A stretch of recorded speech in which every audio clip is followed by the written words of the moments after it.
Velasquez at Dingdong Dantes maghaharap sa isang heart-to-heart na usapan. Kapwa sila bahagi ng mga love stories na talaga namang tinututukan nating lahat. Ogie, I give you this ring as a sign of my vow. And with all that I am, all that I have. Nandun ako para sa all the way. At ngayong hapon, isa kakaibang puso sa pusong usapan ang magaganap. Kasama ang dalawa sa pinakamagaling na artista ng GMA na di lang magkatrabaho at magkatambal, magkaibigan din. The stars of GMA Telebabad's 2011 primetime spectacle ay Heart You Pare, Regine Velasquez Alcacid and Dingdong Dantes reveal the deepest contents of their hearts to each other in this rare one-on-one interview. Live na live dito sa Showbiz Central.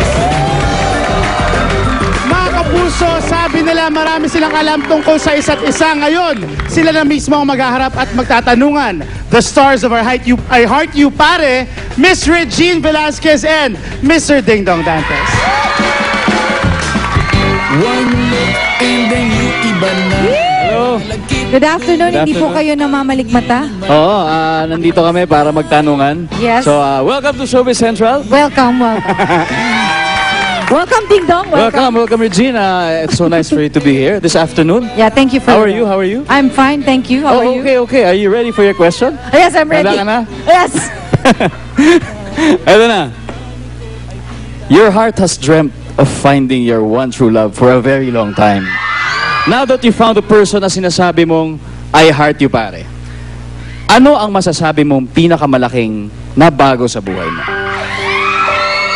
Wala naman. Hindi, I have to say, getting married is wonderful. Ewan ko, pero I recommend it. I highly recommend it. Grabe. Parang ngayon, parang mag-asawa na kami, parang feeling ko mas in love pa ako dun sa asawa ko. Oo, mas in love pa ako sa kanya. Hindi ko alam bakit. Grabe. Nakikita ko yun. In fact, I was one of those who witnessed that nung kasal ninyo. Hindi, alam mo, pag nag-asawa na kayo, hindi naman, parang sinasabi ko lang, pag mag-asawa na kayo, parang mas mahal nyo pa isa't isa. Speaking of pag-aasawa, huwag muna kayong kumoment, ha?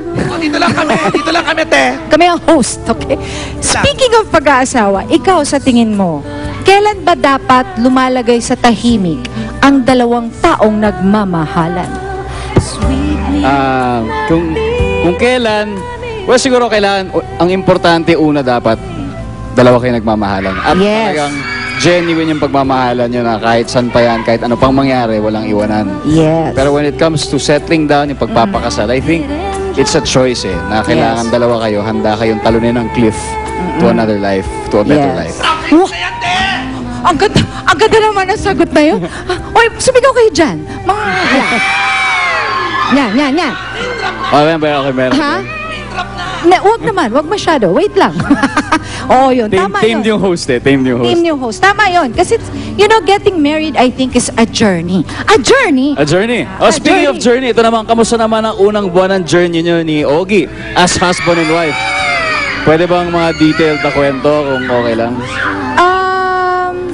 So far, it's been great. Although, lately, medyo nalulungkot ako kasi I don't really get to spend time with them a lot.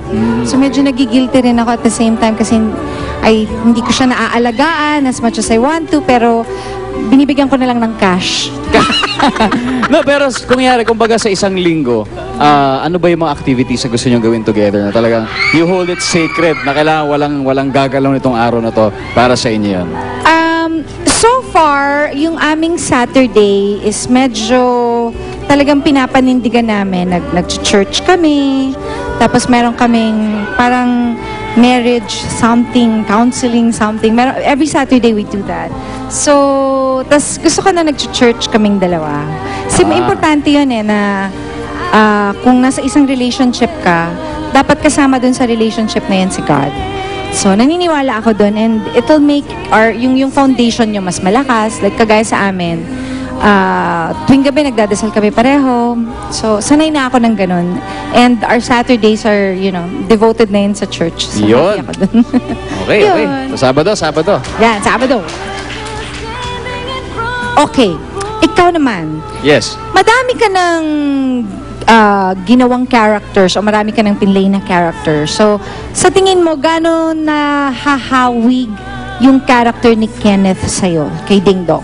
Si Kenneth, siguro, sa umpisa kasi si Kenneth, medyo hindi mo siya maintindihan yung ugali niya dahil parang happy-go-lucky siya. Siguro ang pagkakapareho namin hindi kami kaagad nagja-judge ng tao. Kumbaga, nirerespeto namin ng tao. Depende sa paano nila nirerespeto ang kanilang sarili at so kung anong pinapakita nila sa kapwa nila. And yun ang makikita nila kay Kenneth. Kay na Kenneth. medyo, minsan, ina-apply ko rin sa akin. Yan, oo nga naman. Eto na! Ano naman ang paghahanda na ginawa mo para i-ready ang iyong sarili na gumanap bilang isang drag queen? I mean, among the many other roles na nagampanan mo na, Oo na equally as difficult, or is this the most difficult for you? This is probably the most difficult for me because I am not only playing, parang one character yung dati kasi lagi naman isang character yung ginagampanan ko. Ito kasi ang dami like, I'm Tonya here first, so I have to create the character of the girl, which is Tonya, before I could pretend na ako si Tonet, which is the gay character. Later on, magiging lalaki din ako. So medyo confused na ako actually. Maraming levels, kumbaga. Hindi ko na alam kung ano ako. Kasi syempre pagka may character kang pinoportray, syempre si Tonya, kahit paano dapat lumalabas yung pagkatao ni Tonya dun sa pagkatao ni Tonet. Kasi hindi naman pwedeng all the way ganun siya. So dapat medyo markado din yung Tonya na character. So I just find that a little bit difficult. Okay lang kung isa-isa, pero pag medyo sabay-sabay Pero na, enjoy. mahirap na. Oo, pero enjoy. I'm Pero having a enjoy. great time. Syempre, yun. Ngayon, sino o ano ang una kong makikita if I look inside your heart? Ang lalim mo. Ayan na, name drop Ano na to! Name drop na to! Kunwari, meron akong x-ray. Pwede Tapos bang- nakita ko yung heart ni Ding Dong. Sino o ano ang makikita ko sa heart mo? Pwede bang pareho sagutin ko? Yung ano Pwede. muna? Pwede. Hindi, kung ano siguro,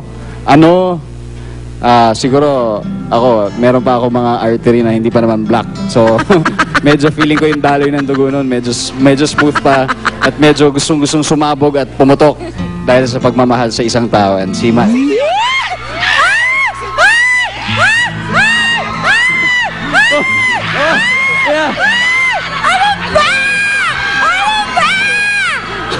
Huminahon ka. Ang ganda ng sister ko! Ha? Ang ganda ni Marian! Ang haba ng hair! Hindi. Eto na, hindi naman pwede ako lang. Ayan yan!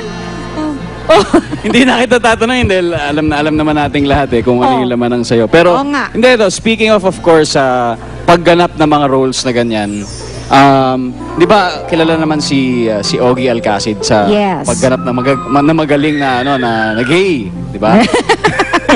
So, kumukuha ka ba ng tips sa kanya? Or napag-usapan niyo ba kung paano mo i-execute yung ganong role na yan? Actually, pagka siya yung magpa-play ng gay role o ng babaeng role, ako yung tinatanong niya. Pero for some reason, ngayon, hindi ko siya tinanong. Basta alam lang niya na bakla ako. Pero hindi ko alam bakit hindi ko siya tinanong. Ang tinanong ko, yung mga totoong bakla. Kasi kailangan ko malaman kung paano sila umarte, kung paano dapat maglakad, kung paano dapat magsalita. As a matter of fact, every time tayo nagtitaping, nakatunga nga ako sa mga bakla. Nakikita ko nga para siyang isang workshop in Oo, progress. kasi kailangan kong mag-observe. Kasi kailangan it has to come out naturally, di ba? So, tinitignan ko talaga sila kung paano nila ginagawa. But just the same, nakakalimutan ko pa rin minsan. Ganon? Ganon kasi syempre, totoong lalaki ako Lalaki na. Naging lalaki Pero na. hindi ba minsan na parang nakalimutan mo magtanggal ng makeup tapos biglang umuwi ka na as your, parang may ganong incident? Umuwi ako sa bahay, tapos ganun yung itsura ko, tapos akala ng asawa ko kung sino ako. Sabi niya, ang gusto ko nga gawin yung tulog na siya kasi hinihintay ako Gusto kong gawin yung tulog na siya, tapos nandyan yung mukha ko yung, Baba.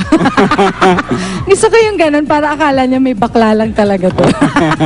Hindi ko alam kung matutuwa siya o baka bigla akong sapakin. So, yun. Na! Palakpakan naman natin! Ako!